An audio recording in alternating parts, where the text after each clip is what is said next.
Hello, I'm Dr. Robert Weaver. I'm a Harvard-trained clinical neuropsychologist, and I have struggled for a lifetime with dyslexia, attention deficit, memory, and organization difficulties, and I've had my difficulties with self-esteem and emotional reaction to this.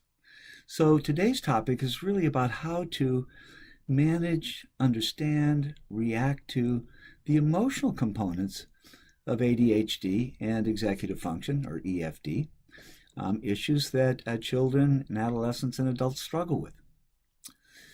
The first and probably most important aspect is that we generally don't look different than other kids or other adults. You really can't tell. It's not like we have a physical handicap that's noticeable.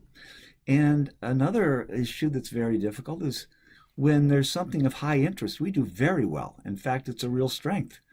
High interest or high passion or familiar topics. I often say that we're like Lamborghinis. No one's going to pass us on the road when there's an issue of high interest. However, that same Lamborghini, when it gets off the road or in a dirt field or something, Volkswagen buses are going to do donuts around us with the same equipment, but we don't function the same, we don't produce the same, we're not as quick, and so on and so forth. So a lot of times, and especially before a diagnosis, and often after diagnosis, if it's not well explained or well understood by the child or adolescent or adult or parent, one has no other explanation for why they make mistakes, why they're inattentive, why they're impulsive, why they're in trouble. As I mentioned before, these are regulatory problems in the frontal portion of our brain. That is that with high interest, we do very well, quite organized and very attentive. If we have a problem, it's pulling away from it. However, with low interest, it's like being stuck in mud all the time.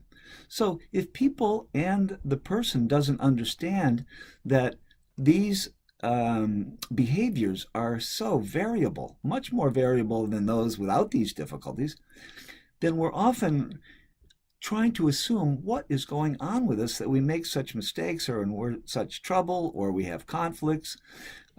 People are yelling at us to get started on things or pay attention, and this is very, very discouraging. So the assumption that we often make when we don't have the right understanding is that we're stupid or dumb or bad because we're in trouble a lot of the time. I spent a lot of my younger years in trouble, mostly with impulsivity and lack of interest, and people really trying to figure out a way to contain my focus. And as I've also mentioned before, since this is a regulatory or a control aspect of our attention and our emotions and our behavior, since we don't have very good control over ourselves when it's not interesting or we're not drawn out, then by definition, we're going to have trouble with the outside world trying to contain and control us. And so, by the very definition, we're going to be in conflict a lot of the time. And so, we feel very discouraged and very not knowing what to do or why to do it. Sometimes we are accused of lying because we say, no, I didn't do that, I didn't do it, which means often, not all the time, but often, that there was no intention of being impulsive, but you get in trouble, so someone says, I didn't do that, or I didn't intend to do that, which is often the assumption made by other people. So, what is the best way to help when someone is really discouraged about themselves or being in trouble or not knowing what to do or not how to stay out of trouble? As an aside, I was working with a young man, I think maybe 18 or 19 years old yesterday, that was very, very upset with himself to the point of tears. And this is a family that I've worked with for quite a while. And we were on Skype. And his complaint is that I was up in the attic and I knew not to step someplace, and I stepped there and I went right through the floor.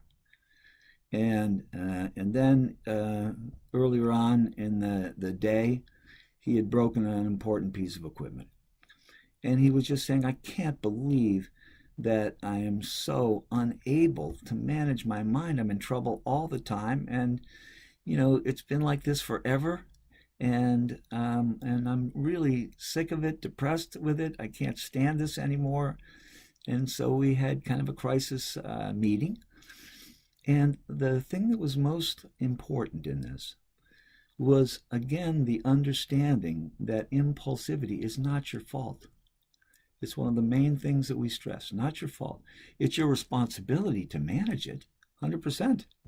You got to manage these things like anybody with a handicap or difficulty, right?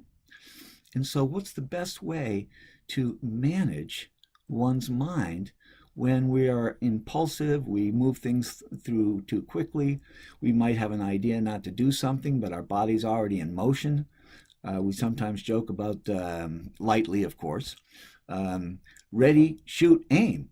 As opposed to ready, aim, shoot. We just don't have the aim portion or the ready portion. Sometimes I said that to one young lad. He said, "No, I'm just shoot, shoot, shoot, shoot." So of course he's in trouble a lot of the times, and it's very frustrating. So with this young lad, I said it's really important to figure out the best ways of preventing a problem. And one of the things that we don't do is plan well. We usually leap before we think. So let's figure out some reminders to say, plan first. Whenever you move into a new room or a new situation or you have a new project, stand in place, think through it. Do you have the materials? Do you have the things that you need? Do you have the focus? Do you have a plan?